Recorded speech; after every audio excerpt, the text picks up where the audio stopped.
That's how you make the business. Good evening, everyone. Good evening. Please stand for the flag salute. I pledge allegiance to the flag of the United States of America and to the republic for which it stands, one nation, under God, indivisible, with liberty and justice for all. Please be seated.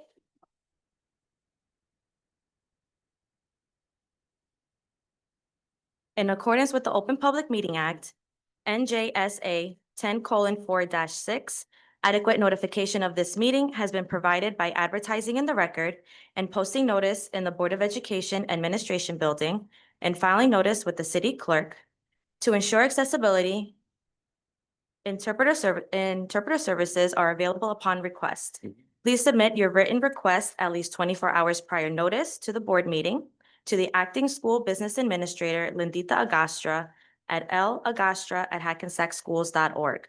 I hereby call to order the regular public meeting on Wednesday, October 15th, 2025 in the Hackensack High School Media Center at 6:16 p.m. Ms. Agastra, can you please do a roll call? Miss Alston Balaputra, Present. Miss Emmer Hamza, Present. Mr. Carroll, Present. Miss Gilmore, Here. Mr. Jones, Here. Mr. Martin, Present. Miss Pringle, Present. Miss Harris, Present. Mr. Stein. Here. We have a quorum. Thank you. Right, so at this moment, we don't have a student special presentation, but we do have our new student representative, which is Zoe Gonzalez. Welcome.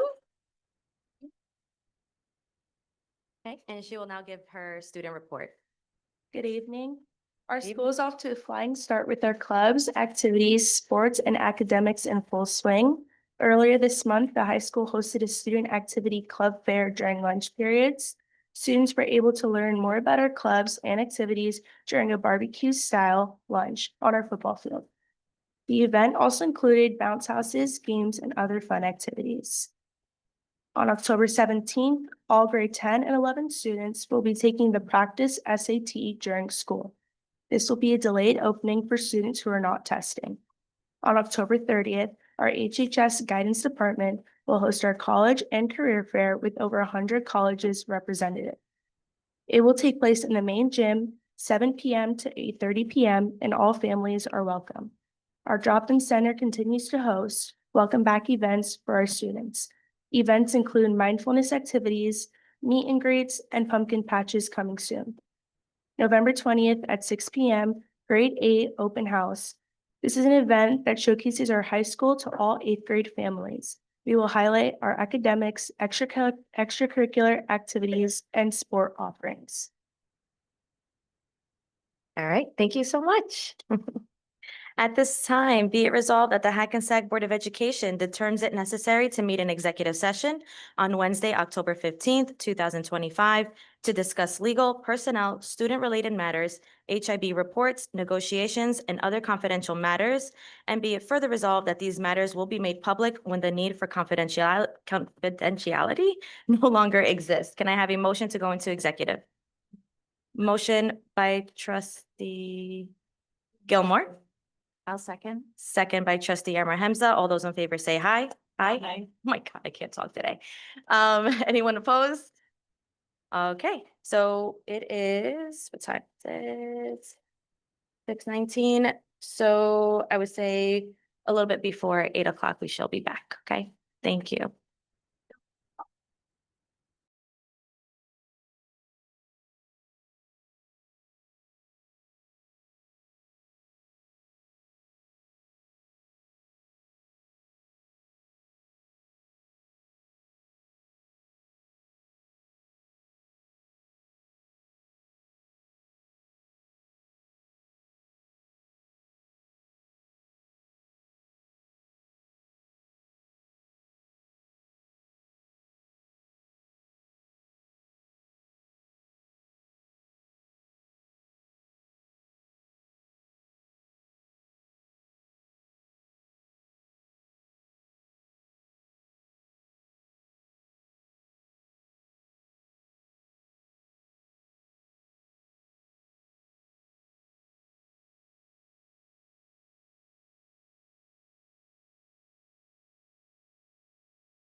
All right, good evening. We are back.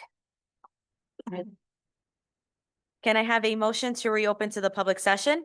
Motion. Motion by trustee Carroll. Can I have a second? Second. Second by trustee Jones. All those in favor say aye. Aye. Anyone opposed? All right, we are back to the public. It is 8:46. Okay, approval of the minutes. Be it resolved that the Hackensack Board of Education approves the board retreat minutes of August 27th, 2025, and the regular and executive session meeting minutes of September 24, 2025. Can I have a motion to approve the minutes? I'll offer. Okay, motion by trustee Erma Hemsa, second by trustee Martin. All those in favor say aye. Aye. Anyone opposed? Any abstentions? Aye. Okay. We have an abstention from trustee Stein for both? Or is it for both? Both. For both. And who else abstained? And trustee Carroll abstained on, The August 27th, I believe. into the mic, August 27th. August 27th.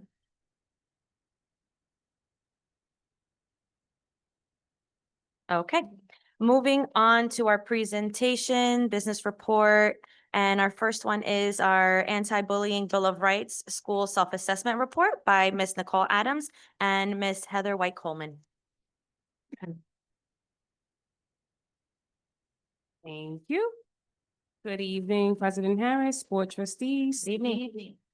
Superintendent Parchment. So Ms. Coleman and I are here tonight just to review the self-assessment data that we have to report as a district. It is required.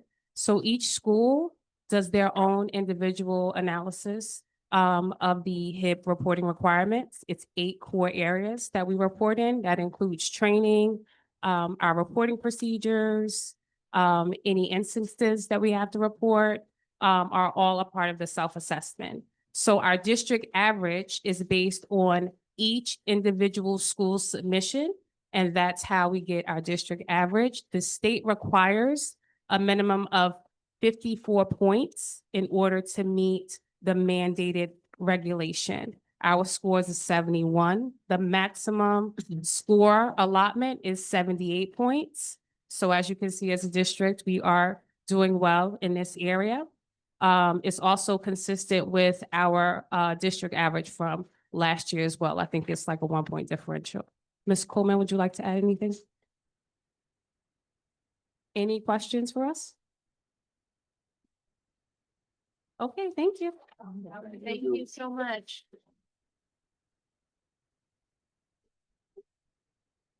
I feel like usually those are a little longer. That's the year. Ah, okay. So it's coming. Okay, so our next presentation is our NJSLA data presentation by our Assistant Superintendent, Ms. Rosemary Marks. Good evening, all. And I apologize in advance. There are a few more slides to this month's presentation than there were last month, but I'm here to share the data with you and give you some highlights.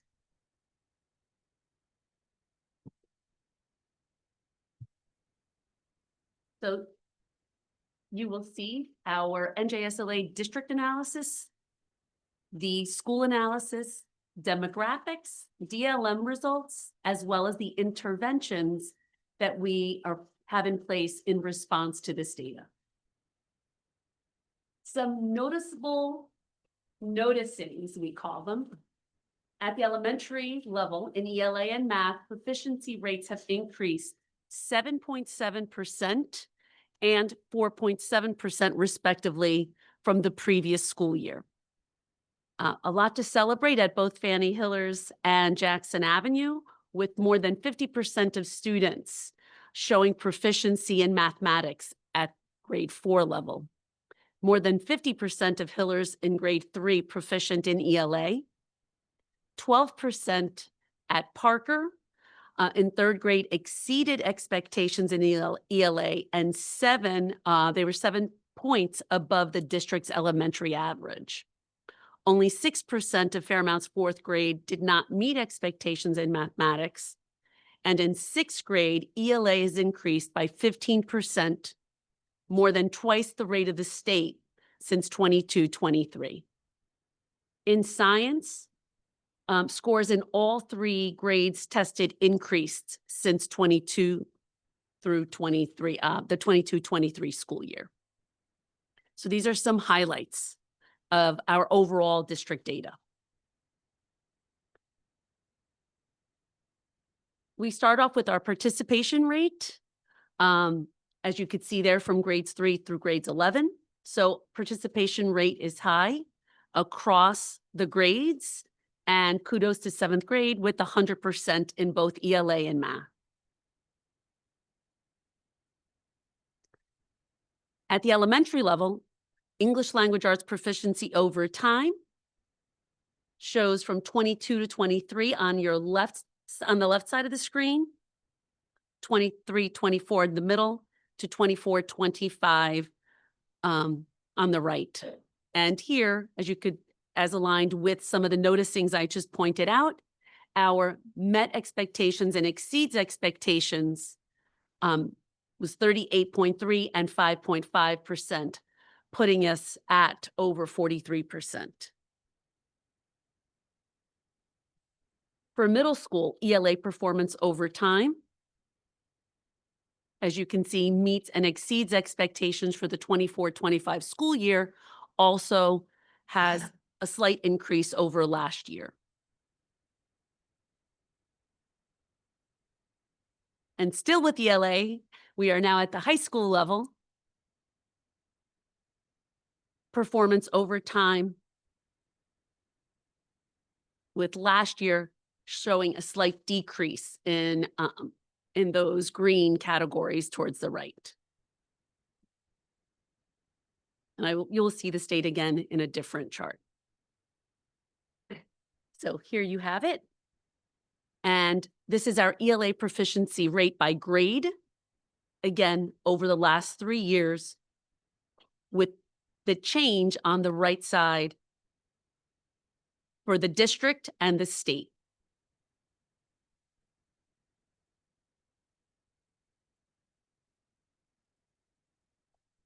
I'm not going to read these to you, but just they're there for you. And moving on, we are now at math, and we start at the elementary level, performance over time from 22-23 through the 24-25 school year. And again, in the 24-25 school year, the met expectations and exceeded expectations is at 41%, which is the highest in the last 3 years. Moving on to the middle school math performance. You'll also notice that the 24-25 scores in meeting expectations and exceeding expectations categories is the highest in the last 3 years.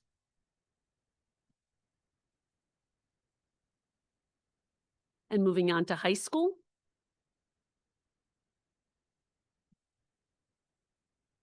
And there was a slight dip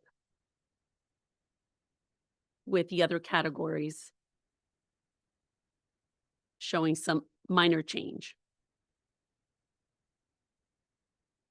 And that data here showing district and state comparisons over the last 3 years with the change. And I'd like to highlight in grade 3, we showed an increase of over 10.1% versus the state change of 0.2%. There was a dip for us in grade 4, and then we were up again in grade 5 with a 9.3% increase, as well as in grade 6 with a 6.2% increase. And grades 7 and 8 also showed slight increases.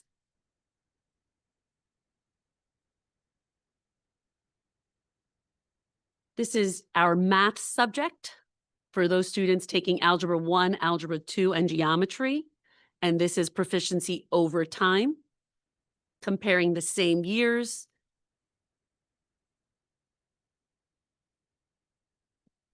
And this is definitely an area of attention that we are paying extra attention to. Moving into science, we test science in grades 5, 8, and 11. And so this is for middle school. And our proficiency and advanced proficiency categories are the highest in 24-25 as compared to the previous 2 school years.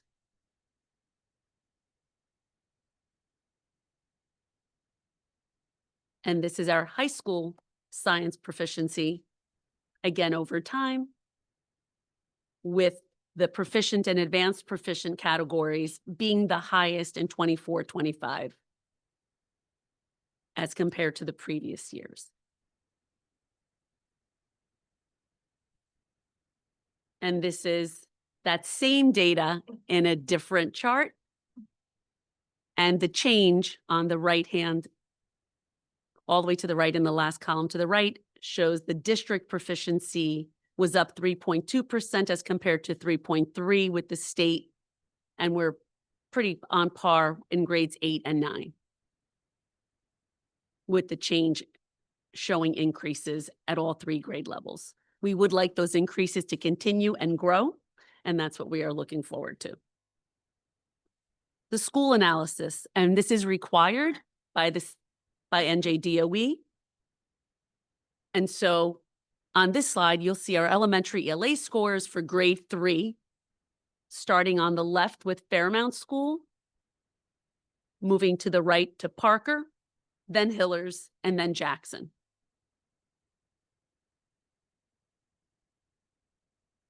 And the green, the light green and the dark green columns show the growth across the elementary schools, and a lot to celebrate at Hillers and at Jackson, as well as Fairmount and Parker. For grade 4, this is that jump we saw at Hillers with 52% in the light green and meeting expectations, and 5%. So that's that 57% that met or exceeded expectations. And at Jackson, the 34 and 11, putting them at 45%. Parker at 44%, and Fairmount right there at 42%. So making gains, and we look forward to continued growth. Our middle school ELA scores by grade, starting on the left with 5th grade, moving to the right, 6th, 7th, and 8th.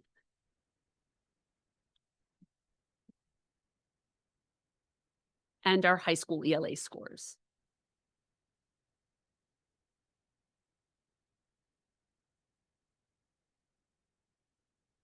And now moving on, back to elementary and math. This is our elementary schools, grade 3 mathematics scores.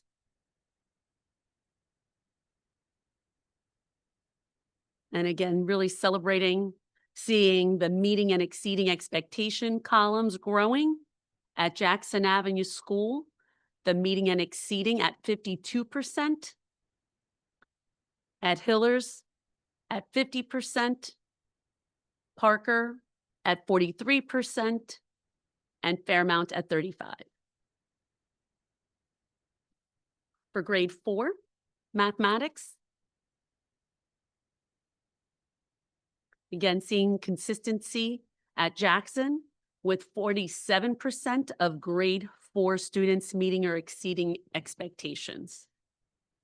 And the other schools a little bit behind, but almost there.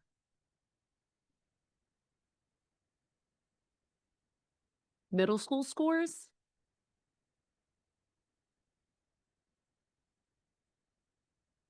Again, moving from left to right, 5th, 6th, 7th, and 8th grade.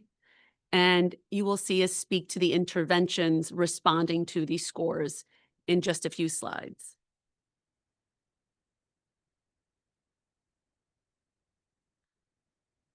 Here you see the middle school mathematics subject scores. And these are our Algebra 1 and Geometry students. These are students who are taking these courses as honors courses at the middle school. A lot to celebrate here, meeting and exceeding expectations in Algebra 1. Proficiency, obviously, very high at 94%. And geometry as well at just under 90%.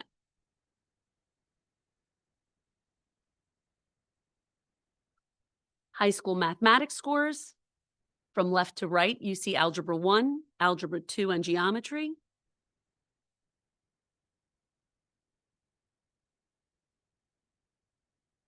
And now we're moving to the middle school science by grade. And again, we test science in 5th grade and in 8th grade at the middle school level.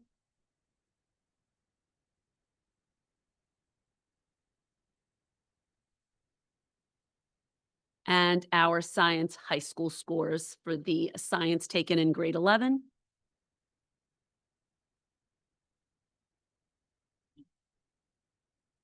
And now we're moving on to our demographic analysis, which shows our comparison between demographic groups. You will see in cases where we have fewer than 10 students, there's just nothing there because we cannot, the state does not allow us to report on any groups less than 10. So these are our score distribution charts by race from left to right. And the two categories that we don't have, we have fewer than 10 students, American Indian, Alaska Native, and Native Hawaiian and Pacific Islander.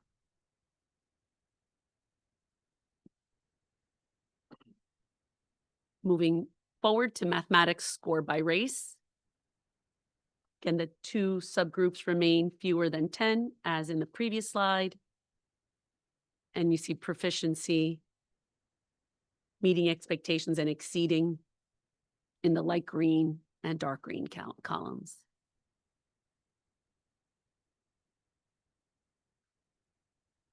This is science distribution by race. And this does include all grade levels, so 5th, 8th, and 11th grade science scores.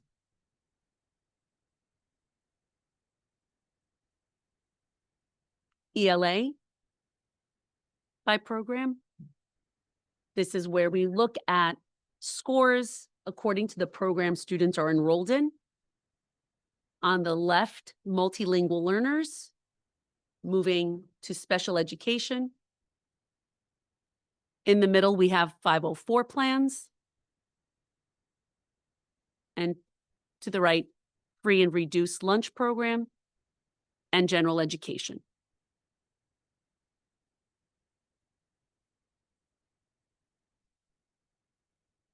This is now mathematics by program.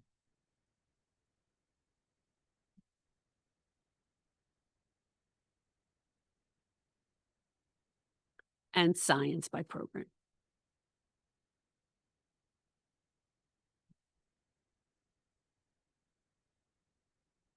DLM, these are for those students who take an alternate proficiency assessment based on IEPs and our proficiency rate over time for ELA, as well as math. For science, we did not have enough students participate. So science scores are not provided. We don't have data because we did not have a subgroup more than 10 students. And now the real work that we have to do is our response to this data. And we are implementing a comprehensive data-informed approach. It is designed to meet the needs of all learners. It is based on NJSLA as well as our MAP data. And we do this paired with ongoing progress monitoring, where students receive targeted supports through a variety of interventions.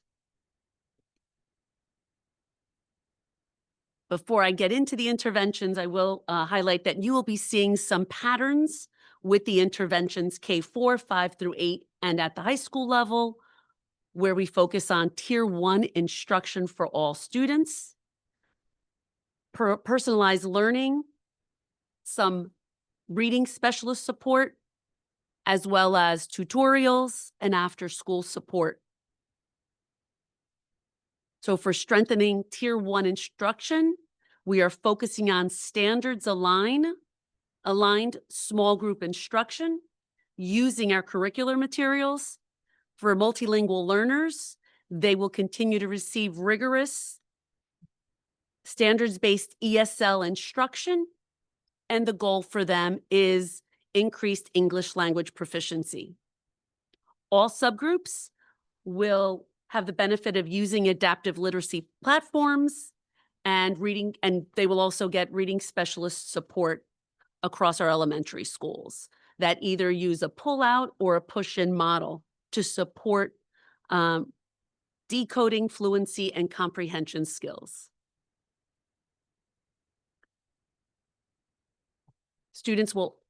Identified students will receive after-school literacy tutorials.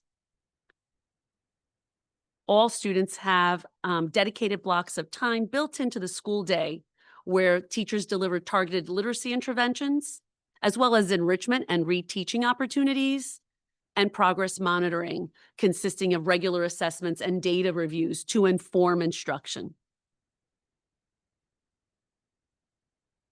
Oops, sorry, too fast. Intervention strategies at the elementary level for math. Again, Tier 1 instruction, after school tutorials, the dedicated block of time within the school day for tiered intervention support, as well as ongoing progress monitoring. Moving on to the middle school, 5 through 8. Tier 1 instruction will continue there as well to focus on standards aligned, small group instruction, differentiation, and multilingual learners will receive rigorous standards-based ESL instruction. And again, the goal is increased English proficiency. At the middle school, our students have opportunities to participate in reading labs, which provide for targeted research-based literacy intervention supports. And teachers deliver structured data-informed instruction to help students move along the grade level proficiency continuum, as well as reading intervention. After-school tutorials will also be offered there as extended day sessions, personalized digital learning opportunities with adaptive literacy platforms, and flexible curriculum pacing, which allows adjusting curriculum pacing to allocate time more thoughtfully, where teachers have an opportunity to ensure they can take time to reteach or go deeper to help students move forward with their targets. At the middle school, we also have an ELA coach that collaborates with teachers and supports teachers in delivering targeted instructional strategies. They support professional learning with our teachers, as well as data-driven decision-making. They also provide, we also have multilingual instructional coaches providing strategies for teachers to scaffold language instruction to make content more linguistically accessible to our ML learners. And we also have student conferences available where students receive personalized feedback and have opportunities to meet one-on-one with teachers to review their progress, celebrate growth, and set meaningful targets to move forward. In math, again, the patterns you see, the Tier 1 instruction, interactive digital platforms, as well as integrating Delta Math and core alignment into the math lab for all subgroups at the middle school level. Flexible curriculum is also offered there, again, meant to allow educators to change their pacing to support the learning teachers believe is needed at that time for their students, and tutorials offered as extended day sessions. 9 through 12 intervention strategies. Reading Lab at the high school provides students with focused support in essential literacy skills. Some students may use Read 180 code to receive personalized adaptive literacy skill learning. And they also have opportunities to practice specific tasks for state assessments. We also offer adaptive literacy platforms at the high school.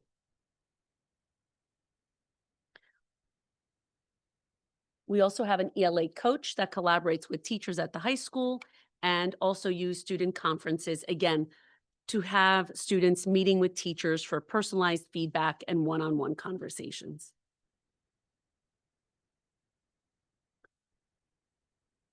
Math at the high school also includes Tier 1 instruction, the interactive digital platforms, and a math coach that supports teachers with enhanced instructional strategies, professional learning, and data-driven, data-informed decision-making. Oh, go back one. For science, at the elementary level, Mystery Science is used to supplement instruction with Amplify Science units. In grades 5 through 12, the focus is on Tier 1 instruction with OpenSciEd, which it provides for standards alignment in biology, chemistry, and physics. And OpenSciEd resource materials created with the Universal Design of Learning, UDL, that supports scaffolds for multilingual learners. Activate Science and Insight assessments are also used to support middle school science instruction, and these also provide for two-way language translation services. So overall, in ELA, math, and science intervention strategies, this is meant to provide a continuum that provides for consistency and coherence. At the 5 through 8 level, interdisciplinary units taught by both science and social studies teachers to support and extend learning and integrating content. Building time, this is a dedicated period at the end of the school day, both offered at the middle school and high school, where students are encouraged to visit teachers to receive extra help and targeted intervention. And we continue with ongoing progress monitoring, which is really meant for regular assessments and data reviews to ensure interventions are working and we are being responsive and equitable. And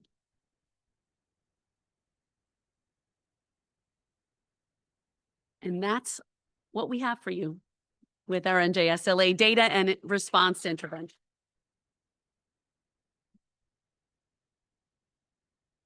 Thank you, Ms. Marks.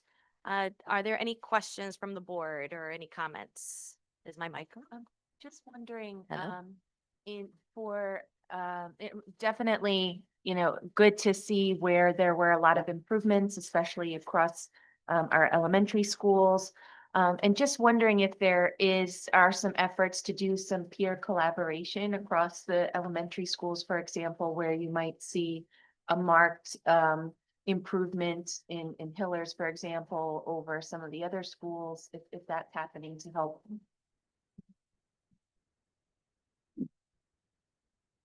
So our administrators are coming together and we have plans for professional learning for teachers to be able to collaborate. Yes. And just kudos to both our acting superintendent, Mrs. Parchment, Yes. and somewhere is Jen Lanuski, our Yes. director of curriculum, who's really done just a yeoman's job focusing on building that professional learning plan for this year to support just that. Wonderful. Thank you very Thank much. you. We really appreciate that. I do have a support. question regarding the DLM students that take the DLM. there are a lot of our students that are out of district. Do we count any of those students who take the DLM out of district in our numbers, or do we get those scores at all? That's a great question. And do we have to, yeah. They're technically They're still still our our students, students, yeah. yes. You know, I'm sorry, Yeah. Ms. Lineski, can you come up? Thank you. Hold on. Make it to the mic. Thank you. Thank you. Eager to answer. Okay. So, so technically, yes, what you were saying, Ms. Harris, is that they are our students, so it should be reflected in our reporting. However, I would like to give you a more secure answer, and I would like to confirm that to just be sure. So I'll just make sure that we re-examine the data and just make sure that's how it was reported to us. So I will have an answer for you next meeting. Perfect, 100%. Thank Okay. you. Thanks. Oh, I'm sorry. My question was related. Oh. Ms. Lineski, don't Well, leave, don't leave. the answer probably the same in your Yes. First of all, I would like to say to the team, Superintendent Parchment, to Superintendent Marks, Director, like everybody, this is a great. This was a team presentation. effort. Really And helpful. Total anyone team who effort. contributed to the presentation, thank you. And Mhm. the data analysis, thank you very much. And the data team, Andrew and Marcella. coaches, everybody. It was clear, concise, straightforward.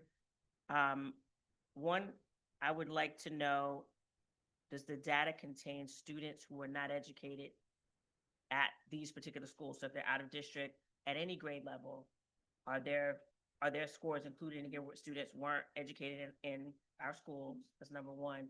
Related to that, I would like to see the data, if there's a way to analyze the data to minimize the student mobility rate, meaning as we're looking at students in 5, 6, 7, and 8, Mhm. to scrub out the students that were only here for 6 months. Yeah. To look at students who were truly educated by our staff in grades 5, 6, like that Mhm. had that Mhm. articulated education with us. Yeah. To see if the picture's a little bit different. Mhm. Another thing I would like to see would be, and this is for future analysis, not necessarily we do this one, raw numbers and not just percentages, because the schools, especially compared to elementary schools, they're Yeah. different sizes. Yeah. So 53% of the 4th grade at Parker For versus example. 42% of the 4th grade at Hillers might be the same number of kids. Mhm. And then because we have some special programming where we send students or house students in different elementary schools, how does that impact what the 3rd grade scores at Jackson versus the 3rd grade scores at Fairmount look like if Jackson's identified the house students of this particular special program versus what's going on at Fairmount? So I just wanted to do as much apples to apples comparison when we're comparing schools to each other. But my big concern is which schools, where we have kids out of district, which schools do we own, which scores do we own? Yep. Like, for example, at my school, Mhm. I don't own my scores. My scores, so if they're Hackensack students that go to my school, They come here. their scores would be Yes. included in the high school Yes. data, but they weren't educated by the high school. Mhm. I just wanted to see how we kind of filter that out to give you just what our schools and our staff are producing. Those are some of the things I'd like to see in future Mhm. analysis, but, and the DLM also is particularly interested as a parent. I'm Mhm. interested to know, was my son included or not included in the analysis Mhm. that you? All right. Thank you. But I'm- thank you. I think you guys did a wonderful job. Sure. I mean, I can speak to now thinking about it as I'm sitting here and I have an opportunity to process both questions. So when we're looking at our data on the back end of things, when we're all done with testing and we have to clean it up and we're looking at students who are out of district or who have transferred in or are placed in our district, that does follow the student. So like what I'm saying is like, if we have a student who comes to us and is placed in our school district, but comes from another district, even though they're educated by us, the other school district owns their score. So vice versa. So what you're saying is that data does include our students who are educated elsewhere and out of district placement, but they are Hackensack students. So they're included in that. Yep. It has to. That's the data. Yeah. Follows the student that way. Yep. I just have a quick question. Great presentation. The scores are the scores, and I see that there's a lot of preventative or actionable things that the district is doing to try to increase the scores. But my question is, are the students using it? Mhm. Are they going to the extra help? Are they using the measures that we put in place to help increase the scores? I mean, that's stuff that we can follow up on. Those are all topics that we can track over the course of the year. I think it makes sense to do that because whenever we're putting an intervention in place, we have to make sure that it is working. Right. So that's part of that accountability factor. So everything that you saw presented tonight are things that are happening in our buildings across the district. So we do have meetings about that. We are really focused on data. We're also focused on the intervention landscape in a sense of what assessments are we giving? How are we tracking progress over time? So you'll hear more and more of that Okay. over the next few years, but in particularly this year as we really start to build that process and start to craft the framework of what that looks like. Okay, thank you. You're welcome. I All right, just Dr. want to add, at you. the middle school, they reinstituted after-school tutorials, and they have a plan to track how many students attend each day, each month, and they will be giving a report monthly to me, so they started that.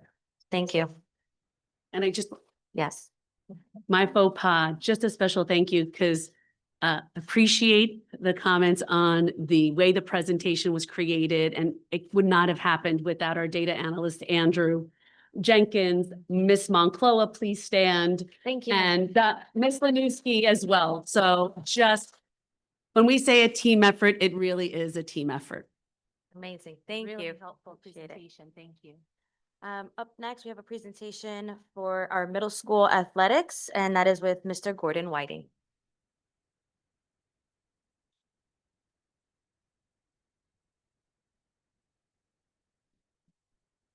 Good evening. Evening.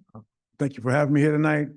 First, I want to start off with, I want to thank Mrs. Canestrino, our super confident and hardworking administrative assistant, for putting together this PowerPoint. We started middle school sports a few years ago to enhance the development of our middle school student athletes in order to bring out the best in their abilities, and hopefully one day with the right development, these young people will be part of Hackensack High School and future Comets. That's the number one reason why we started this program. I want to thank the board for starting it and supporting us in this program. We have 3 seasons. We have a fall season, we have a winter season, and we have a spring season. We start off in the fall with boys and girls volleyball. As you can see on this screenshot, under girls, you'll see that we have a competitive schedule during the fall season, and we have 2 coaches assigned to that team. The reason why we have a competitive schedule, we have 40+ girls signed up for volleyball, so we actually compete against other schools. Anybody who wants access to the schedule, our girls are very good. Our 8th grade team is one of the best 8th grade teams in Bergen County, and we play our games at Hackensack Middle School after school. And we travel on the road, and we play other teams in Bergen County due to the interest in the sport and the amount of young ladies that we have. Our boys team also, they participate in the spring. We have 2 coaches. Well, we consider this a clinic type atmosphere, because we don't have the amount of boys participating in volleyball to have a 5th grade team, 6th grade team, a 7th grade team, and an 8th grade team. We actually don't have enough boys to have 1 travel team. So what the head coach decided, because the head coach is Boris Harris Berkovich. Harris is the head coach for our boys team, the head coach for our girls team at the high school. So what I do, I meet with the head coaches and we decide how we're going to move the program forward. And we decided to move the program forward in this manner. So he actually comes down and volunteers, but we have 2 coaches for the boys and 2 coaches for the girls, and our entire high school staff comes down and they help out with the boys and girls team. So I think you guys should come out and actually see our girls team play. You'll be very excited about that. So same thing with cross country. What we did with cross country, we have a co-ed group, and it's another clinic situation because there is no cross country league in Bergen County. So we have 2 coaches assigned. What they do, they practice 2 or 3 times a week, and at the end of the fall season, we have a meet in-house here at the high school, and they get a chance to run on the track, and we give out medals. And the winner, the top 3 finishers, get a Hackensack cross-country jacket provided by Coach Levitsky, our head track coach. So that's what we do for cross-country. And we have approximately 25 to 30 young people. Swimming is also co-ed. It's a clinic-type situation. Most of the kids who are involved in swimming is their first time in the pool. So our head coach, high school coach, is the coach, along with Coach Mr. Colombo. They coach the team, and they teach the kids the basics of swimming. So we have right now, we have 21 kids signed up for swimming. We're trying to enhance our high school swim program, but right now, if you don't know, we co-op at the high school level with TNEC. So that's what we do with our swimming program. And they also have 2 coaches. We have boys and girls soccer. Both are run in a clinic style of way. I met with the head coaches, and the head coaches wanted to run clinics because they wanted to teach the kids the basic fundamentals of the sport. And that's why we're in a clinic type situation. A lot of our young people, girls and boys, have not played soccer, so they just teach them the basics. And like we assigned 2 boys coaches and 2 girls coaches. They practice at the middle school on the turf field.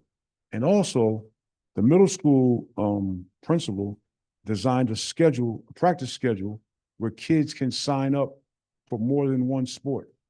We don't want to pigeonhole the kids and keep them in one sport.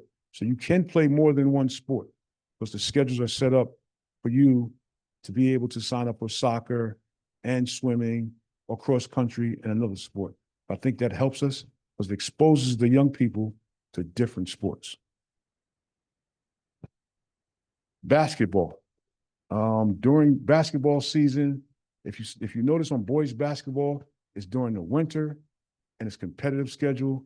Girls basketball is in the spring, and it's a clinic type situation. Our head coach, Destiny Hall, and her entire staff, they coach the girls basketball in the spring.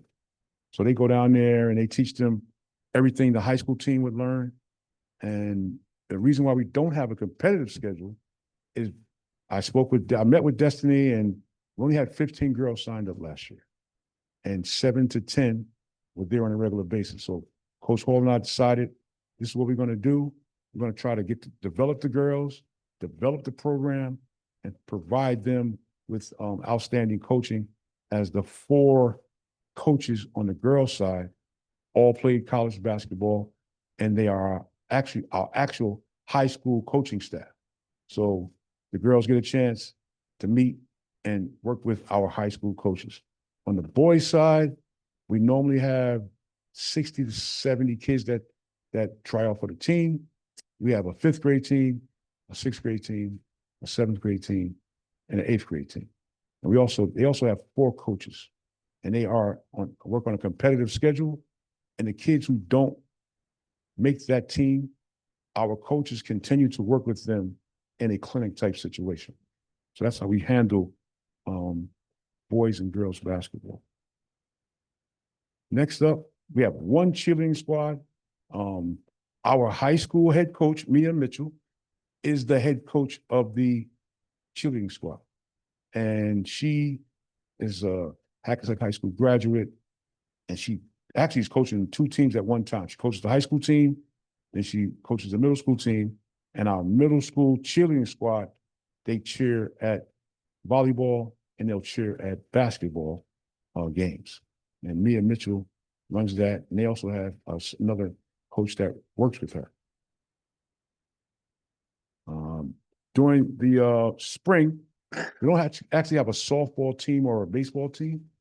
Our high school softball coach, head coach, he runs clinics with one of his assistants. So the young ladies are developed in the fundamentals of the game for softball. Our high school assistant coaches, two of them, run spring baseball, and they teach the kids the fundamentals of baseball. We don't have an actual team, but we do have clinics in the spring for softball and baseball. We also have co-ed tennis. We offer that in the spring. We have two coaches. We're trying to develop some tennis players to increase the numbers of our high school team. So the young people come here, they use the tennis court, and our head coach of boys and our head coach of the girls work together on the fundamentals of the game. We don't actually have a football team for the boys. We do the head football coach comes down along with two other coaches, and they work with our young men on football fundamentals, drills, skills. Girls flag football has become really big.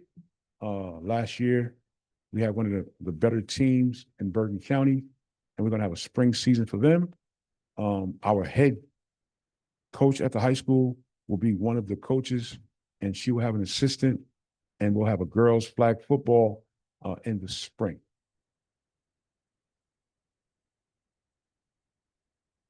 Outdoor track is the same as cross country. We do it co-ed. They practice at the middle school. At the end of the year, we have a meet here at the high school amongst themselves with our two coaches and our high school coaches. And we give out medals and jackets at the end of the outdoor track season. Those are the programs that we have. I really want to thank the Board of Ed for supporting these programs, because without these programs, we were not on the same playing field as the teams that we're competing against at the high school level. The teams that we're competing against all have middle school programs that have been in their schools for decades. So this is for us. This is something new. This is like year 3 or year 4 for us starting this program. I just want to thank you guys for supporting that. I think it's going to make a difference in how we do in high school and how we perform. And the kids can learn the basics of the game and the fundamentals. And then when they get to high school, we can really be competitive. We just want to be competitive and try to give our kids the best chance to have success at the high school level. And this program, thanks to you guys, is being supported. So I want to thank you from the kids and the parents. Any questions for me? I can answer it. I do have a Best of my question. ability. Yes. Thank you for the presentation, and thank you Yes. for coming kind of on short notice. No problem. Because we did have a student come up Yes. who is actually here in the audience Yes. today, and I thank you for coming tonight. And so the question that some of us did have that came up was, what are we doing to recruit students or to promote these sports to our students in the middle school grades? Because it sounds like we don't have enough to create an actual team or to be a part of a league, I guess, a league. So what are we doing on the middle school level? Our high school head coach, Destiny Hall, she's going to meet with the parents, and she's going to meet with the young ladies and find out how many students are interested, who wants to play, and she'd like to have a travel team. So she's going to meet with them and talk to them, and we're going to try to bring some people in, maybe to speak to the young ladies about the importance of sports. If we can, yes, sir. I'm sorry. Yes. Mr. Whiting, Yes. great presentation and by you and Michelle. To kind of follow up, how does the rec program affect the middle school programs? That's a good question. We're now, I met with Mr. Savage, and we're going to try to work with them to try to develop programs. We're actually in the process of starting a 3rd and 4th grade girls basketball team. Our former head coach has volunteered to start a 3rd and 4th grade basketball program. And we're gonna use, with Ms. Parchman's permission, we're gonna use, it's not a secret, but it hasn't been approved yet, but I'm gonna tell you, okay? We're gonna use Parker School, Fairmount School, Jackson Ave, and Hillers. What we'll do, we'll rotate. One practice will be at Fairmount, next practice will be at Parker, next practice will be at Hillers, next practice will be at Jackson. And try to get as many young ladies to come out. Right. For all sports, Right. not just basketball, for all sports. But does rec take away from I don't, the kids that would sign up in the middle school or, you know what I mean? in a way it does, but we're free. Right. Recreation is cost. Right. So, but all our programs are free. To promote The that. kids don't have to pay.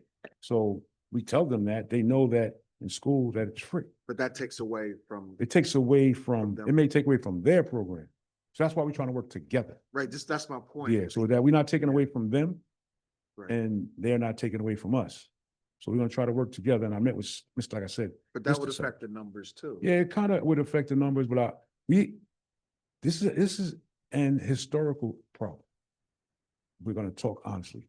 Our female athletes, we've always had low numbers in female sports for a long time. So what we're gonna try to do is raise those numbers somehow, some way, come up with some new programs, buy some nice uniforms, offer them things that they may like maybe we'll go, I don't know, it's just some things we have to talk about. But historically, our numbers have been low. Anybody that's been from Hackensack knows that. And we have to get the girls out somehow, some way. We have some dynamic head coaches who are working extremely hard in their programs to make the programs better, Right. make the programs bigger. Yes, Mr. Stein, I'm sorry.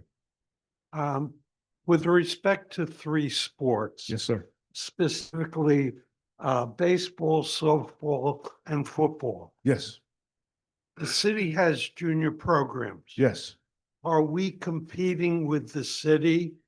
And if we are, could our resources be used elsewhere to promote other sports?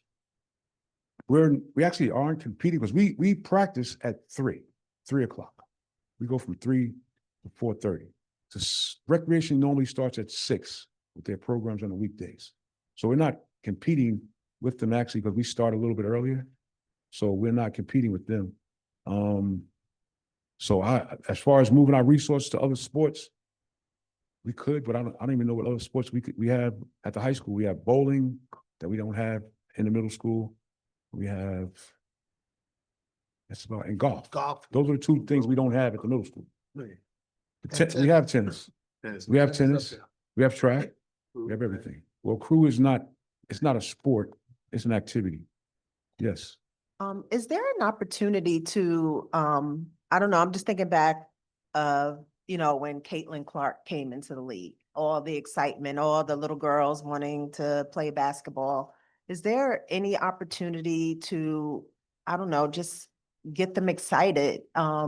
Maybe have a field trip to a WNBA game or something so they can see what they can become if they practice, or, US Open is here, there's I think things that we can expose them to that might maybe get them excited about playing sports. I know, I grew up in Hackensack, was part of, rec sports all my life. And, it feels good driving around, seeing all of the fields being used, played, different sports. So I think we should collectively try to come up with a way to get our students involved in sports, because we know when they're involved in sports, they don't get in trouble and, they stay active, healthy, and, all that other good stuff. That's a great idea. We're in communication with Fairleigh Dickinson, and they are willing to collaborate with us Right.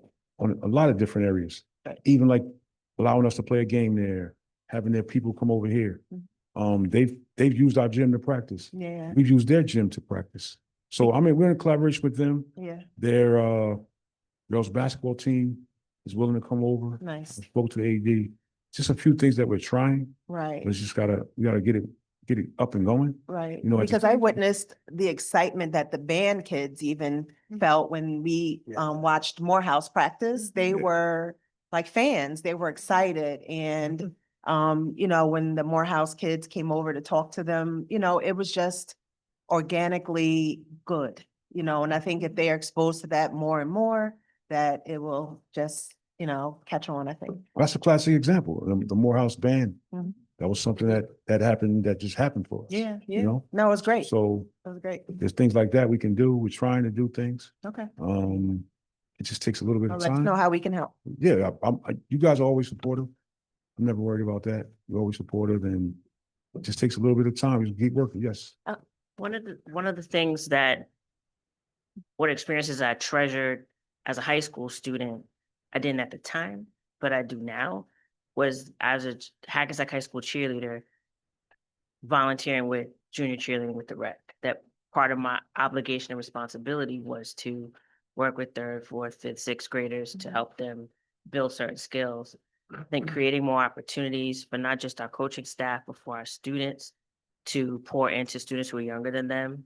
I think there's an opportunity there if, you know, insurance and all the logistics notwithstanding. The other thing that I noticed in the presentation that if our boys' basketball program is winter and has 4 grades worth of students, and our girls' basketball program is spring, but then our flag football program is growing at the rate that it is, and that's also spring. I think in terms of sometimes scheduling outside of the season makes the coaches more available to work with the students, but then how do we have so much in the spring for the girls to do, you're gonna, Well, you can actually play multiple sports, right. but there's a reason why girls' basketball is in the spring. It's due to court and then, not the court. The court's fine. We share the court. okay, That's not a problem. It's the, how can I say? It's the level of coaches that are available in the spring versus winter. compared to the level of coaches that are available in the winter. The head coach and her entire staff available. coach the girls in the spring. They want to have their hands on the girls that will be future Comets. Now, the availability of the people who will coach the girls in the winter is not of the same caliber as the availability of our high school coaching staff, entire staff in the spring. Right. So that's why a decision that you put it on me, I made along with the head coach, because the level of coaching is not the same. Could you have middle school girls flag football in the winter so that your coaching staff is available? Well, there's no place for them no place for them. It's cold. Yeah, you And can't do it. It's as time. cold, and I don't want to be outside in the winter. I mean, so it's cold, so the young ladies that play flag, our flag football team practices in the morning at the high school. They practice at 6 a.m. And then our girls' middle school team will practice at 3. So the coach who coaches the girls in the morning It's available. is available to go in the afternoon. And now when she says, we're gonna line up in red 34X, the girls in the middle school know red 34X, and the high school girls know red 34X. Right. So now they're learning the same terminology. Mhm. So now when we go to basketball and Coach Hall says, I want you to front the post to a 6th grader, when that 6th grader becomes a 9th grader, she knows what the coach is talking about, because it's the same language. Terminology. It's language. Every sports have a different language, and there's fundamentals, and she is trying to have a successful program. So she doesn't want somebody, it's her program, it's our program, but it's her program at the end of the day. Right. But she's the one responsible for the wins and the losses and trying to get these girls to school. So she doesn't want to have to repeat herself and teach everything new in high school when she can get some of it, not all of it, because some of it's sophisticated, to the middle school girls. Right. And that's what we're trying to do. We're not trying to hurt anybody. No, We're not trying to leave anybody out. It's just that I think we could be really good in girls basketball. Mhm. I think we could. Director Whiting, Yes. I just want to, first of all, thank you for really kind of thinking outside of the box to try and help to promote our middle school sports, and hopefully for everybody who's listening, that you spread the word to families and students, that there are so many wonderful opportunities to play a variety of sports at the middle school.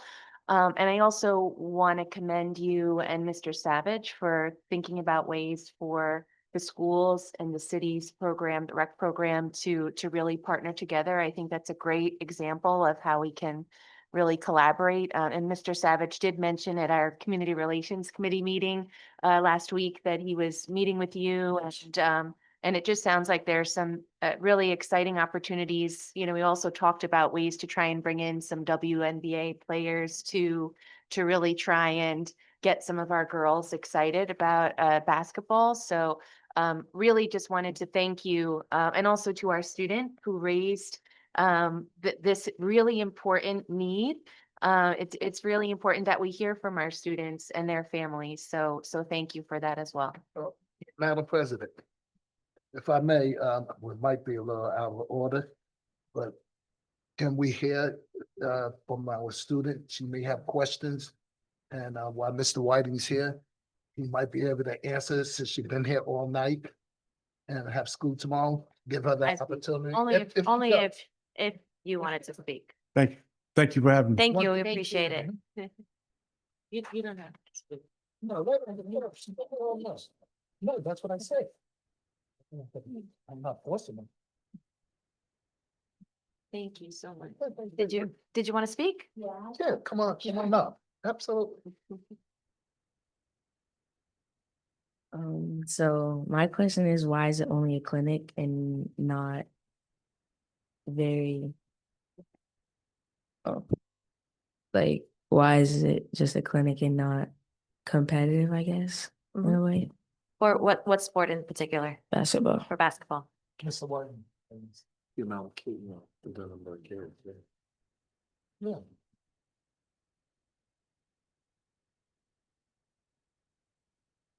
After speaking with Coach Hall and after her observing what the girls that tried out for the team, we just didn't feel like we had enough girls developed to have a travel team.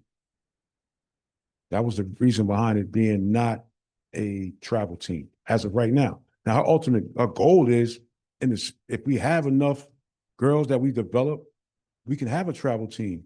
We'll have a team and play over the summer together.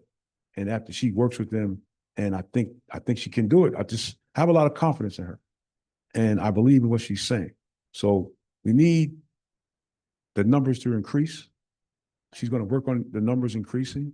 Once we increase the numbers and she gets them developed and we get a chance to develop our young ladies and get them out. That's why we don't have a travel team, because we don't have the numbers. Once we get the When you numbers, say the numbers, do you need a certain numbers for a grade? Or Yes. can at least two grades be combined as one you team? can combine teams. But we need 7 girls, 7 young ladies, Okay. 8 to have a team, because someone gets sick, someone gets hurt, Foul out. and Foul out. foul out. There's a lot to it. We'd love to have a travel team. I'd love to have a travel team. I don't have a problem. Yeah, I'd love to have a travel team. We like with the boys, we have 60+ kids. We just need to develop a few more young ladies so we can have at least 10 players. We need Girl, to people- spread the word. to people your go on friends. vacation. Well, Destiny's gonna go to the middle school. She's gonna go to the cafeteria. She's around. She works out. I think no, I'm not gonna say that out loud, but she has workouts for the girls. They work out. They work out all year round, and that's the point we're at now. That's why we don't have a travel. The reason we don't have a travel team is we need to develop our young ladies, have a few more people, so that we're, 7, 8, 9, 10 deep. If somebody goes on vacation, someone gets sick, and take it from there. We'll have a travel team. Thank you. Yes, sir. Mr. White, thank you for the presentation. For flag football, how long has that program been going in the middle school? Oh, we just started flag football Okay, all right. last year. Because I was about to say, my daughter played in 5th and 6th grade, and there's a Bergen County League. and Yes. It's packed with kids from Hackensack. Yes, we just started, So that's great to Yeah, see we because just the started. interest is there, like. because They what filled happened, out all these squads. and Yeah. That's happened gonna is- be competitive soon. we started a high school flag football team 2 years ago. Okay, and the New York Jets, thank you to the New York Jets, provided us with everything free. Everything. I mean, we got all kinds of things free. So our team, the first year was coached by me. Because we didn't have a coach at the time. And the girls were great. I mean, we won some games. The girls loved it and they just got into it. So last year, we hired 2 coaches to coach the team. We made the playoffs last year. We're building up. We're actually at, I think we have 40 plus girls on the team. Yeah, we have 40 plus girls on the team. So, and this year they're coming back with the same coaches and an even better team. So we're gonna have to start the middle school, and the head coach of the flag football team, high school, is gonna coach the middle school team. That's great. Yeah. All of a sudden, my daughter wanted to watch football on Sunday when we Yeah. out like. I just have one last question. Yes. I'm sorry, Ms. Gilmore, give me 1 second. At this time, we really do need to make a motion to extend our meeting past 10 o'clock since it's part of our bylaws. So can I have a motion to extend our meeting? Motion. Okay, motion by trustee Carroll. Can I have a second? second. Second by trustee Jones. All those in favor say aye. Aye. Anyone opposed? Anyone abstains? Thank you. I apologize. I think I jinxed myself, but.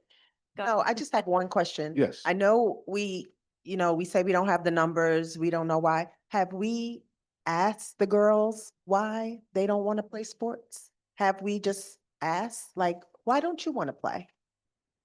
Have we just asked At the high school level, yes. at the middle At the school? middle school, when the coaches go down there, like volleyball, we got 40 plus girls. You know, it's just, we have to really dig in deeper, Right, right? And have a parent meeting, have a parents only meeting, have a student only meeting, I and agree. let's find out what's going on. Mhm. But like right now, we're getting ready for our high school coach is getting ready for the high school season. And she's gonna go to the middle school. She's gonna dig in with the kids and talk to them and sit down with them at the cafeteria and find out who wants to play and why don't you want to play. That's right. Because what she does now at the high school, she comes to the high school. She sees somebody in the hallway. You want to play basketball? You want to play basketball? Right. You want to play basketball? Right. So that's what we need to do. So, Mr. Whiting, if I Yes, could ma'am. just borrow you for one more second. So I understand that they have one more question. Yes. Mom, you were gonna help out? Okay. Yes. Just one more question, so just stay up here so we can answer it. Hi, everybody. I know it's late, so I'm Hi. gonna make this quick. I just wanted to read Dallas's email that she sent for those of you that didn't see it or whoever's online listening. I don't know if everybody heard it, so I'm gonna read on her behalf because she's a little nervous. So she addressed it to Mrs. Parchment and the members of Hackensack Board of Education. She said, "My name is Dallas Petway, and I'm an 8th grade student in Hackensack Middle School. I attended the Board of Education meeting on Wednesday, September 24th, regarding a concern I have with girls' sports at Hackensack Middle School. I would like to take this opportunity to share my thoughts and what your actions will be moving forward. I am writing this email to you all because, yes, it's important to me, but also I am speaking up for others who might be afraid or timid to do for themselves. I've always loved the game of basketball. It always was there when people weren't. Yes, I've played on various AAU teams throughout Bergen County and I've succeeded, but something was missing. The hype of school basketball. I have girlfriends that play basketball from all over New Jersey, specifically Bergen County, mostly through AAU and just mutual friends. They have all expressed their love for the basketball season, their school basketball season. It hurt that I couldn't experience it myself. I've heard amazing things this past 7th grade year, made me want it even more. This past 7th grade year, I played at Hackensack Middle School 7th grade boys basketball team. Yes, it was an amazing experience, and I appreciate the coaches for seeing the talent I have and making a special accommodation. It just didn't feel right in a sense.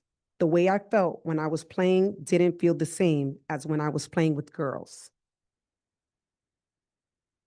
I guess I was just used to being the star player and having similarities with my teammates that I didn't really get with the boys. Something that stood out to me is that Hackensack Middle School has 4 boys basketball teams for each grade, and the girls have none.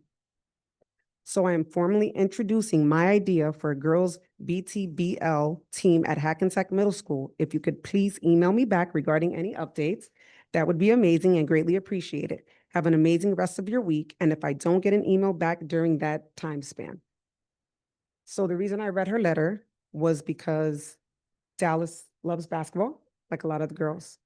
And I appreciate Mr. Whiting with his presentation, because he and I have had conversations. But on the other side of that, Dallas played for rec basketball last season, and she was on 3 teams. She was on a boys team at the rec. They created an all-girls team at the rec that had 10 young ladies from the middle school. And she played on a co-ed team for the rec. She was there on Tuesdays and Thursdays from 3:30 in the afternoon to 9 o'clock at night, because all 3 teams had practices on the same day. Her girls team, it was the first time those girls, a lot of them ever played. They weren't just playing clinics. They were playing against Passaic, Patterson, Teaneck. Those girls were rocking out, playing. And as a mom, it is not acceptable that a presentation is made that there's only clinics for girls. It's not fair. It's not right. And I hope that there is a change for these girls in the fall, because now there's a flyer out for the rec to have a basketball team. Mr. Savage sent it out yesterday to the families, and I encouraged him to reach out to the middle school to see if they can share the flyer on the middle school social media and on Parent Square. He said, okay, Melissa, we'll work on it, right? So if there is no sense of urgency for these girls to partake in sports as a team and not a clinic, they're not going to show up. I thank you for your time. And that's all I'll say. Thank you. Thank you. Thank you. Have a good night. Thank you, appreciate it. Okay, thank you so much. All right, so we're moving on to our superintendent's report.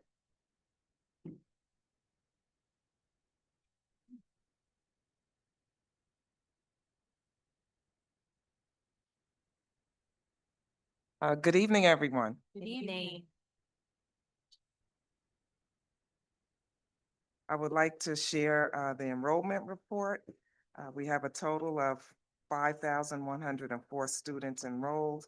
You can see the breakdown by each school. And I'm happy to report that our attendance is almost at 100. It's 98.86% for this period. On to harassment, intimidation, and bullying report. We had 5 completed investigations. 1 was founded, 4 unfounded, 3 are pending, and we have a preliminary determination of not HIV for 3. I also want to thank our students, our teachers, and all of our staff and administrators for celebrating Hispanic Heritage Month last night, which was held at Hackensack High School. We had a great time enjoying our talented students, and they performed with visual and performing arts. It was wonderful, and especially our MCs. We also recognized Indigenous People Day on Monday, and now we continue the rest of October acknowledging Italian Heritage Month, and next Monday, Diwali. I wanted to thank also Assistant Superintendent Marks for the student performance presentation, and also all those who helped to, who added to that presentation, especially our Rosa, Muhammad, and Rich. Thank you for the interventions that were presented tonight. We want to thank Mr. Whiting for the presentation, for the middle school sports presentation, and to Principal Adams and Mrs. Coleman for the Anti-Bullying Bill of Rights School Self-Assessment Report. And that's pretty much all that I have. I do want to make a comment about the girls' sports. We recognize the passion especially for basketball, me being all state, all county, but it's Well, who's important to counting? me as well. I wanted to, I wanted to talk to Dallas before she left. But we understand that, and I truly believe that this year that we're going to get a team. And that we are collaborating more with the city so we can have those discussions. Thank you. Have a good night, everyone. Thank you. Oh, and I wanted to say one more thing. All three presentations tonight, we have been so busy with doing many things, and I just want to thank the administrators and all the people who were able to get these reports together in a limited amount of time, and it was done well, so I really appreciate that. Have a good evening. Thank you. All right, on to public comments. Public participation shall be governed by the following rules. 1, if in person, a participant must sign the sign-in sheet and be recognized by the presiding officer and must preface comments by an announcement of his or her name, municipality of residence, and group affiliation if applicable. 2, each statement made by a participant shall be limited to 3 minutes duration during the public session.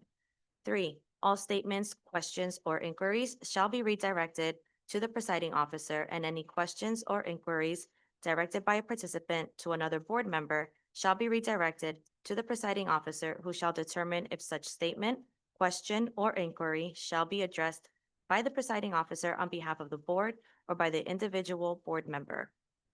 And 4, all board and/or acting superintendent responses to questions or inquiries shall be held until the end of public participation. At this time, public comment is open to anybody here in person. See that there are none. Anybody online? Sure, let's go ahead.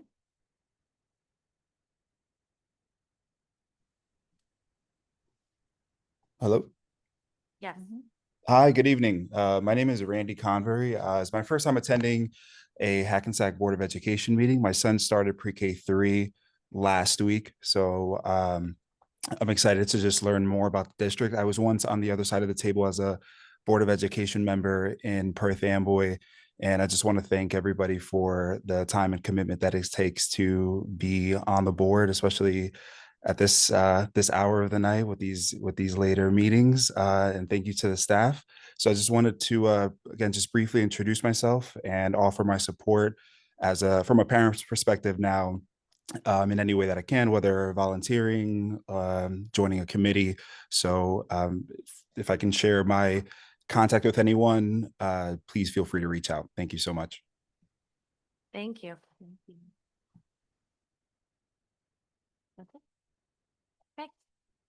At this time, public comment section is closed. We're going to move on to our committee reports and resolutions. So we're going to start with personnel, which our chair for personnel is Trustee Emmer Hemsa.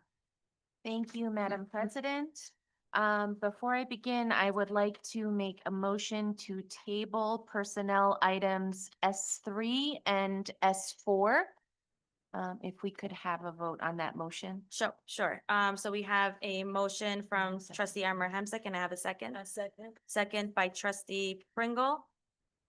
Ms. Agostra, can you please do a roll call? This is to table item S3 and 4. Yes. Miss Alston Balafutra, Yes. Miss Emma Hemsa, Yes. Mr. Carroll, Yes. Miss Gilmore, Yes. Mr. Jones, Yes. Mr. Martin, Yes. Miss Pringle, Yes. Miss Harris, Yes. Mr. Stein. Yes. Motion passes. Okay, thank you. Okay, thank you. And before I go ahead and offer the personnel resolutions for consideration, I do have the following 2 revisions. Please note that for personnel item B5, that should be adjusted to step to be determined. That's for personnel item B5. And the second revision is for personnel item T. And in the parentheses, it should read, subject to her retirement date of November 1st, 2025. And With those two revisions, I would like to offer for consideration personnel items A1, A through X, with the exception of tabled items S3 and S4. Okay, thank you. So I have a motion from trustee Emma Hamza. Can I have a second? Second. Second by trustee Jones. Ms. Agostra, can you please do a roll call? Ms. Alston Delaputra, Yes to all except for B5. Ms. Amor Hamza, Yes to all. Mr. Carroll, Yes to all. I recuse myself from B6. Ms. Gilmore, Yes to all. Mr. Jones, Yes to all. I recuse myself from M9. Mr. Martin, Yes to all. Ms. Pringle, Yes to all. Ms. Harris, Yes. Mr. Stein, Yes. motion passes. Okay, thank you. Moving on to policy, and the chair for policy is trustee Pringle.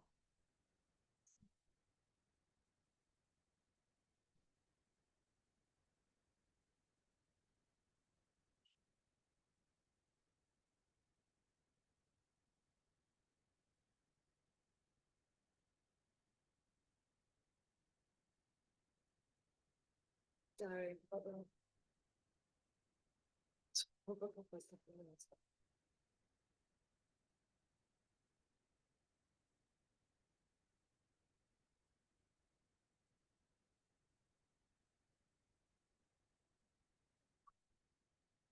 Page 12.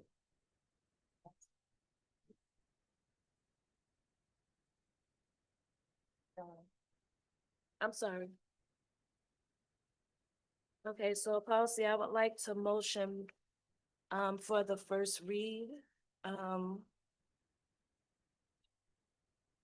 P0173. Duties of public school accountant revised. P0143. Board member election and appointment revised.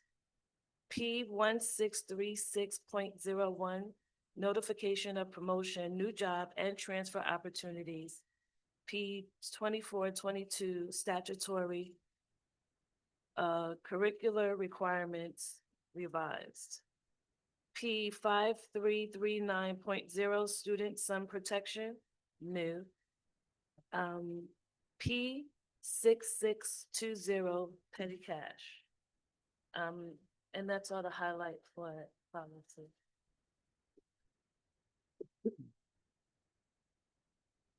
I believe we have, just to look at B2, it says it approves the first reading, it should say none, right? Well, it should say second reading, No, it's a. okay.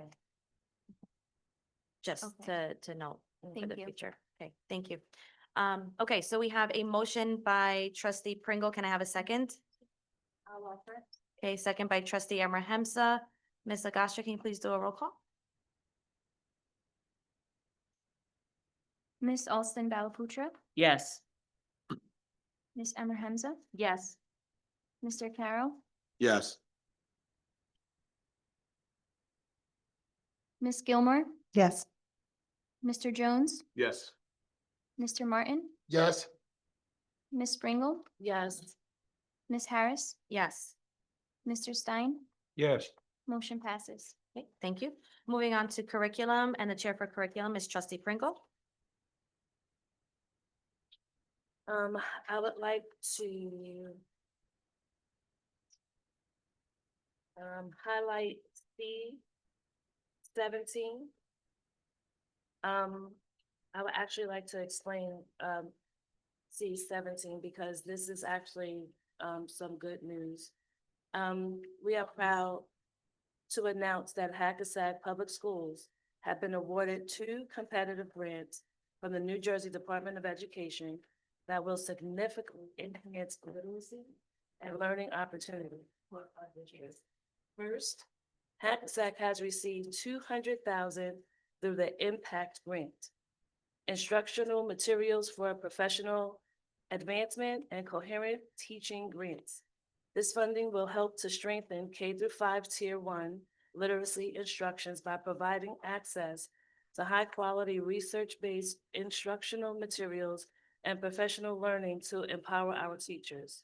This grant supports district-wide K-5 instructional alignment and capacity building, ultimately contributing to positive outcomes in student literacy achievement. In addition, our district has been awarded $60,000 through the LIFT grant, Literacy Initiative Families and Thriving Communities Grant. This grant will help us encourage families and caregivers in meaningful literacy practices, expand access to literacy resources for young children, and build strong homeschool partnerships. By collaborating with the Johnson Public Library, the Bergen County Council for Young Children, BCYC, we will create sustainable family-centered literacy ecosystems within Hackensack. We are honored to be recognized by the New Jersey Department of Education for our commitment in instructional excellence, literacy, and community engagement. These grants build on our ongoing efforts to support educators, students, and families, ensuring continued success for every child. Thank you. Can I get a motion? Yes, you can. All right. So we have motion from trustee Pringle. Can I have a second? A second. Second by trustee Gilmore. Ms. Agostra, please do a roll call. Miss Alston Balabutra, Yes. Miss Emmer Hemza, Yes.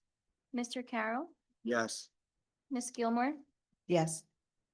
Mr. Jones, Yes. Mr. Martin, Yes. Miss Pringle, Yes. Miss Harris, I need to recuse on C15 and yes to all. Mr. Stein, Yes. motion passes. Okay, thank you. On to finance, and our chair for finance is Vice President Mark Stein. Okay, under finance, I'm offering D1 through D16. I'd like to direct the board's attention to D7. This for a democratic study in the amount of $13,500 to Ross Heber. And the account will be facilities professional services.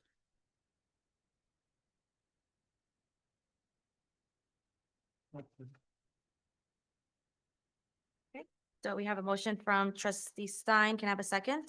I second. Second by trustee Pringle. Ms. Agostra, can you please do a roll call? Miss Alston Balabutra, Yes to all except abstain from D2.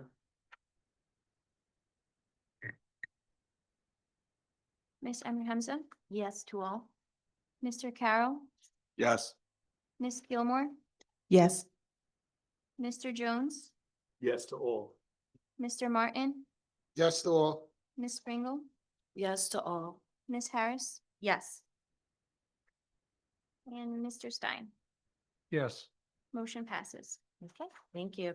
On to school facilities. Our chair for facilities is trustee Stein. I'm so sorry, trustee Martin. I'm looking at you. Trustee Martin. It's late. How late? I like to motion E1 through E3. This is pretty easy. Maintenance department is doing such a good job that they ran out of work. So E1 through E3, I like to motion. Second. All right, so we have a second from trustee Carroll. Ms. Agostra, please do a roll call. Miss Alston Balabutra, Yes. Miss Emmer Hemza, Yes. Mr. Carroll, Yes. Miss Gilmore, Yes. Mr. Jones. Yes. Mr. Martin, Yes. Miss Pringle, Yes. Miss Harris, Yes. Mr. Stein, Yes. motion passes. Okay, thank you. On to community relations, and chair for community relations is trustee Gilmore.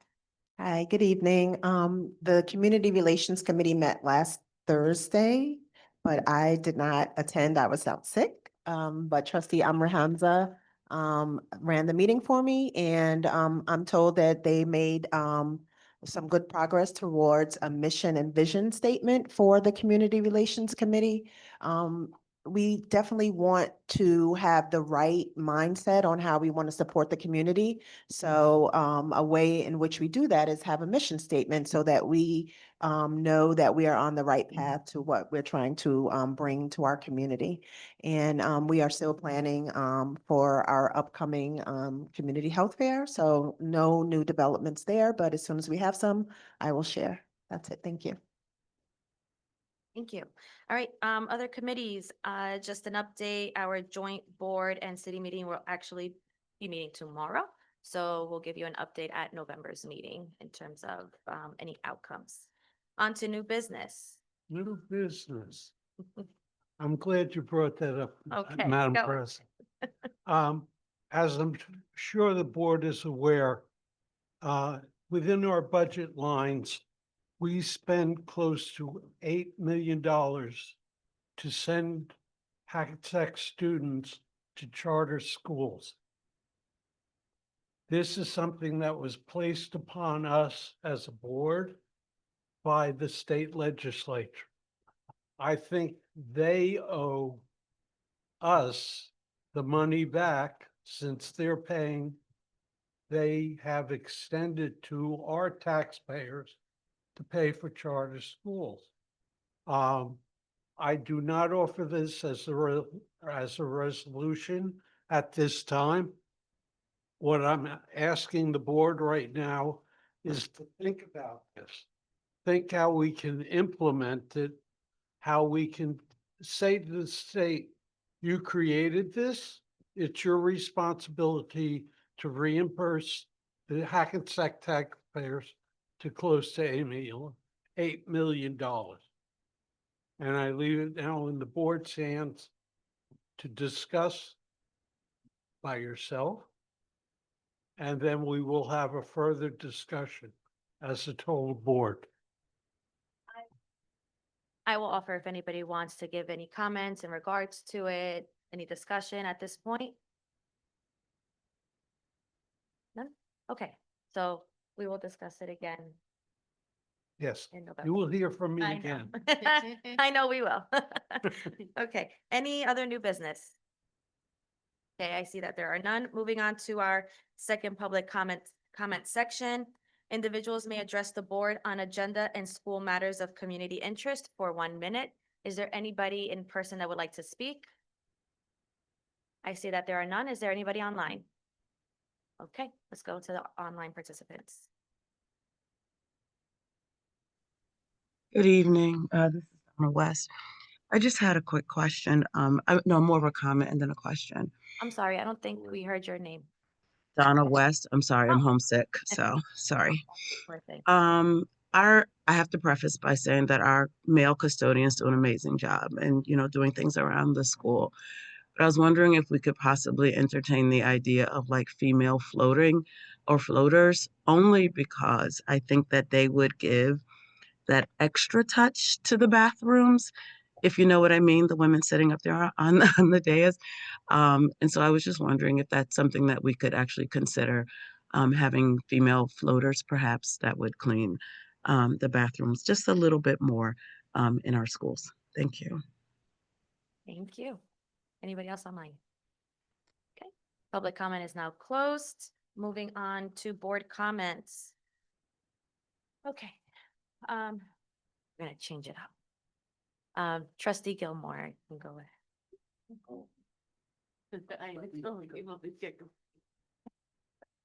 Okay. Good evening.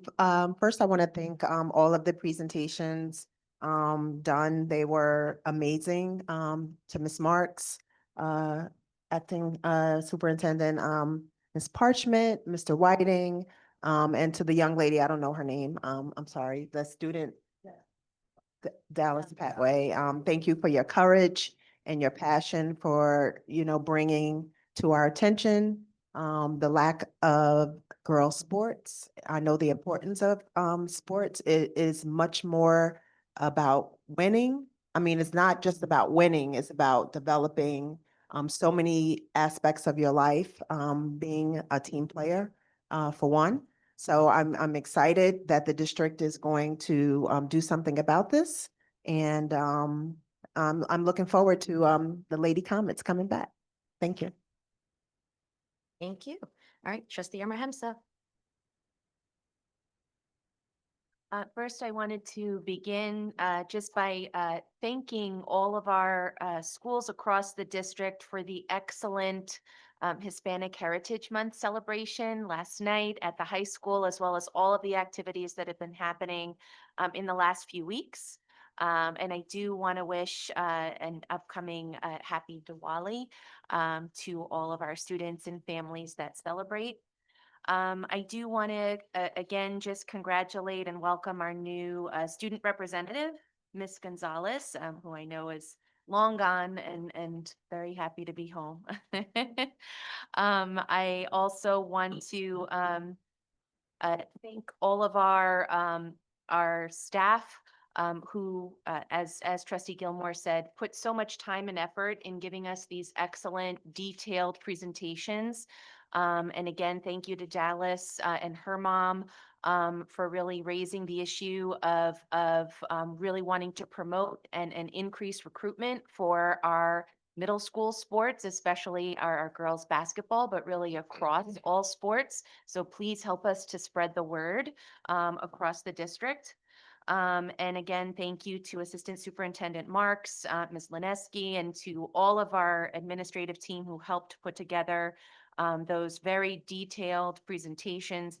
It's extremely helpful for us, and it's good to see some improvements. And we obviously know that everyone is working hard. Our teachers, our administrators are working hard to continue making strides and improvements across the district, and we greatly appreciate all of that work.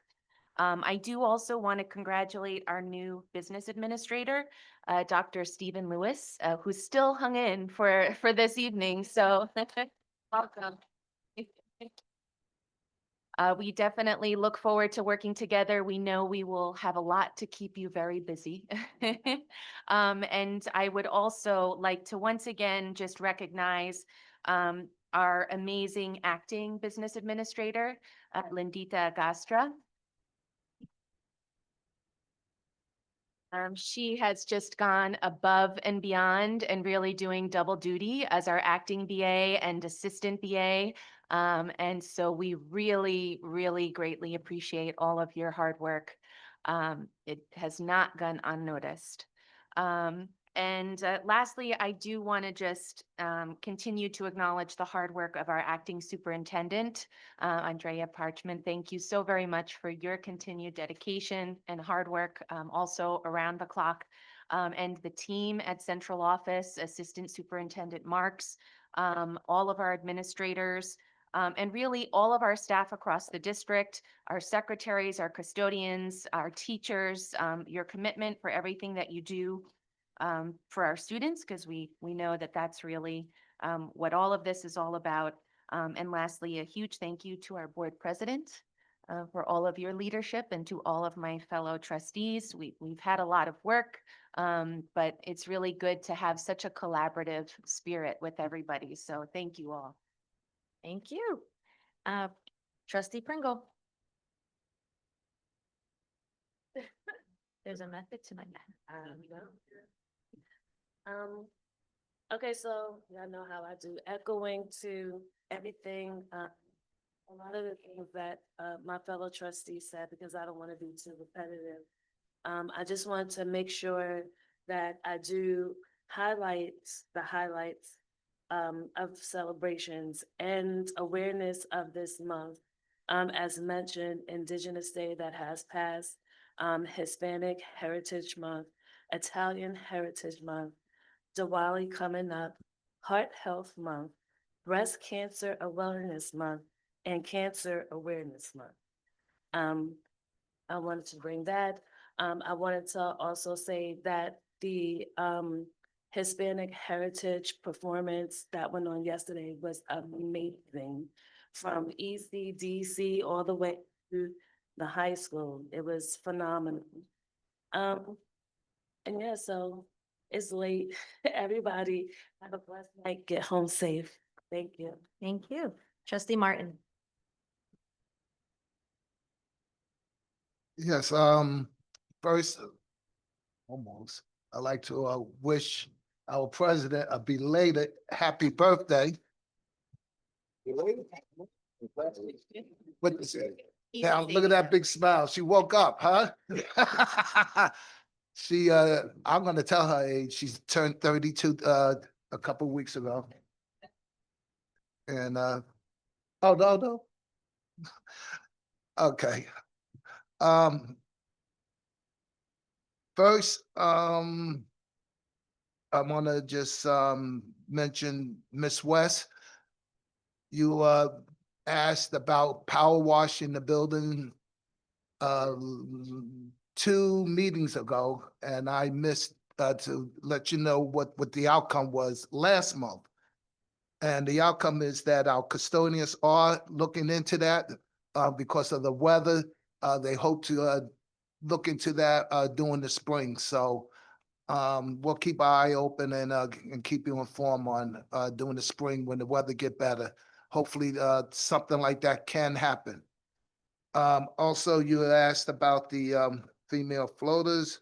We'll look into that at our next, Building and Grounds Committee and bring that to their attention, and I'll come back with, your findings on what they say. To our student, Dallas and a mother, again, thank you for coming, and coming to the mic. Every, meeting, we always ask for our, residents, students to come to the mic and give us your concerns. You have done that. You even stayed late and waited, and, we do appreciate that. Hope, Mr. Whiting's, presentation was, very helpful to you. Trust me, knowing Mr. Whiting a long time, he will get the job done and do all his best to, make, things happen. To, Dallas' mother, continue on, communicating with Mr. Whiting, and we'll be monitoring this and, to make sure that, to see to it and help whatever we can to, get this, moving. What else? Yeah, that's it. Good. I'm checking my notes. Oh, no, I'm not good. I do want to, thank, Ladida for your outstanding work. I mean, our residents and students and staff really don't know behind the scenes that the work that she have done, working Saturdays, Sundays, overtime, undertime. I mean, it's just unbelievable. And always have that smile. You could see in the cameras, because you could turn to the camera, just look at that smile that she has. She has that smile regardless how tough the work is. And, we do appreciate you, and, thank you for your service, to our, public here, to the, public. And the same with, Ms. Parchment. I think I've known you for a while. And the work that you have done is just amazing, and your heart is always into our district and into our, student and staff. Yeah, keep up the good work, and, whatever we can do to support you, please let us know. And to our, new, BA, Mr. Lewis, Dr. Lewis, we are looking forward to working with you. We know you have good ideas, and, the things that, you had told us that, you are, looking to get into and going to continue on being visible, and being visible is very important. Not too many BAs do get out there to be visible to the public and to our sports. And I'm sure you're a man of your word. You'll be out there, and we're looking forward to, working with you again. So, good luck in your new position, and whatever you need, we're there for you also. Thank you, everyone, and have a good evening. Thank you. All right, Trustee Austin Balaputra. Hi, everybody. I echo the sentiments about the presentations tonight, Hispanic Heritage amazing Hispanic Heritage Month presentation and program. And welcome to Dr. Lewis. We're glad to have you. Also, happy birthday to our board president. We also have another October birthday. We have a couple. More than 30% of Americans are born in October, but so we got a lot. But Lindita's birthday is Friday. Oh, okay. And we kick off the month of October with Superintendent Parchment's birthday. Yes, we did. So. Still celebrating. I know. Yes. I also would like to give a shout out to Myrna Gottrell and Hackensack alum Kira Gottrell, trustee Gilmore, yes. And I'm like, Trustee Gilmore is late. Trustee Gilmore and I had the pleasure of experiencing the christening of the Hackensack rowing programs. I know it's an activity, not a sport, but the program's new boat at Overpeck Park. I think the boat is actually named Myrna and Kiera. And the rowing program extends to the middle school students as well. Had no idea this existed. I'm so excited. I'm sitting to my kid, he's going. So I'm just amazing the work that they're doing in a support that is underrepresented by minority students and the growth in that area. And I'd like to see us do more to support them and to grow sports, underrepresented sports like fencing and crew and that sort of thing. So I was really excited about that. Yeah, I think that's it for me. In the interest of time. Thank you. All right, thank you. And trustee Carroll, Yeah, oh, yeah, that's you. a lot of echoing. I want to echo. Everybody said it all, pretty much, but, I'd like to welcome Zoe, our student representative, our new BA, Dr. Lewis. Welcome. Look forward to working with you. The presentations, the data presentation, was very informative. It showed like our progress and also what we still need to work on, but it also showed the hard work that the team put in to put together the presentation. Again, central office from acting superintendent Parchment and Ms. Marks, everyone is doing a phenomenal job. Lindita, all the hard work you guys do. And Mr. Whiting's presentation, I just want to comment, what I did like was that his high school staff is involved with the middle school, and like it seems to be like that we're trying to get a feeder program. So these kids know from the middle school the terminology of what plays are called and what they're gonna do when they get to high school. And happy Diwali, that's coming up. Hispanic Heritage Month, the performances. I have to say, I was going in. I know I was making fun of our president. We were telling her, yo, you got to get up and dance. But I was tapping my feet, I'm clapping. I'm like, yo, I'm about to get up. But it was very, it was very good, very good. And again, I want to acknowledge Italian Heritage Month as well. And that's about it. Good night. Hey, trustee Jones. Went from being lead off to, hold on. So again, echoing, I'd like to welcome Dr. Lewis. Thank you for hanging out with us a little bit later than we usually go. And all the presentations, that were done, were excellent. All the work that went into it. Again, we've heard the names over and over, and I don't want to, go into that, but especially the younger members that came up today, Ms. Gonzalez, and especially Dallas and her mother. I think it was 3 meetings ago when she was here and mentioned that she had a fear of speaking in public, and I don't see that. So, I think that's so important, and I think that you could tell how much passion she had, and you could tell, she's putting in 6 hours a day playing basketball just to get that experience, and she's frustrated, and I think that's important that she has an outlet to come and say that to us, and I think it's on everybody's radar. It's something we're trying to do, and I think it's super important. I think it's even more important that she came up and said it. So I'm proud of her for that, and That's pretty much it. All right, thank you. All right, Vice President Stein. First, I want to tell our staff, our administrators, you did a wonderful job tonight. Has to do about numbers, yes. Percentages, yes. Coming from a finance background, I know those numbers. But you could tell tonight from the passion of our administrators that number one are our students, and that's where it should be. We heard about sports tonight. There are a lot of people out there who say, oh, another thing about sports. Well, I have to tell you, I was a multi-sport athlete here at Hackensack High School. And the traits I learned from my coaches helped me to be a better person in later life in business. So to everybody who spoke tonight, again, Mr. Lewis, welcome.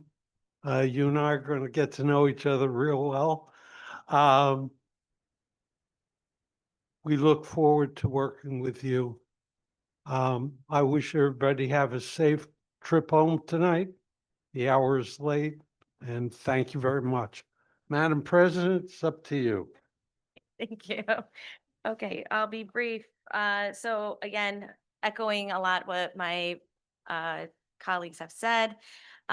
Welcome, Dr. Lewis. I have a feeling you're going to fit in just right, even though you're from Teaneck. We'll take you in, all right? We'll take you in. We want to welcome also our student rep, Zoe. And that is how she pronounced her name, just in case you're wondering. She said Zoe Gonzalez. Shout out to everyone who put together the assembly for the Hispanic Heritage Month. It was amazing. Even though we were kind of caught off guard, we were marching in. We were like, what? We're doing this? But it was a lot of fun. Again, a lot of culture, a lot of history. I loved how they talked about how some of these rhythms came into play, how did it start, and then you had the performance from the students of all grades in all elementary schools, which was amazing. Also, the presentations that we saw tonight were very valuable, very important to see. I know that sometimes we do tend to run a little late, but please understand that it is we are very busy. We are doing as much as we can in the limited time that we do have. So it is a very productive meeting that we have behind closed doors.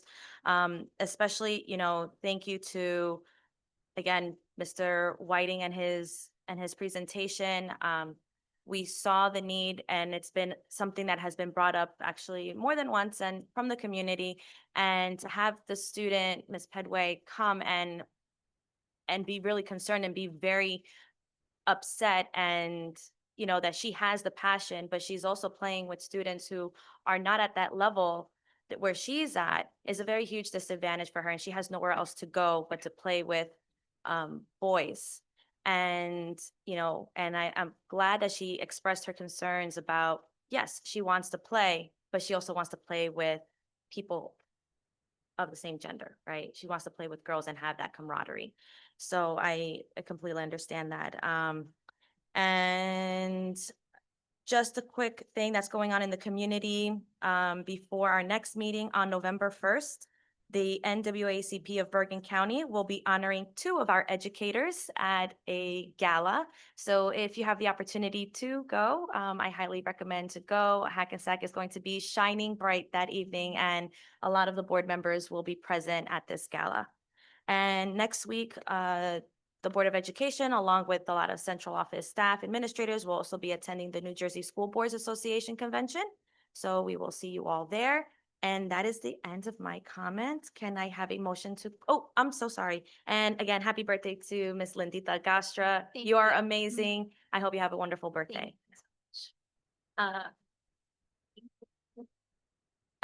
And I did forget to mention our amazing board attorney, who sometimes just goes a little unnoticed because he's in the corner and he thinks that he doesn't do anything. He does a lot for us, and I just want to thank him for also his time and energy that he puts to the board. Thank you. All right. Cha-ching, cha-ching, no. Okay. Just wants a drink. All right, can I have a motion? to Motion. Adjourn the meeting. Motion by trustee Pringle. Can I have a second? Second by trustee Stein. All those in favor say aye. Aye. Anyone opposed? All right, thank you. Have a good night. Get home safe. It is 10:41. Yeah.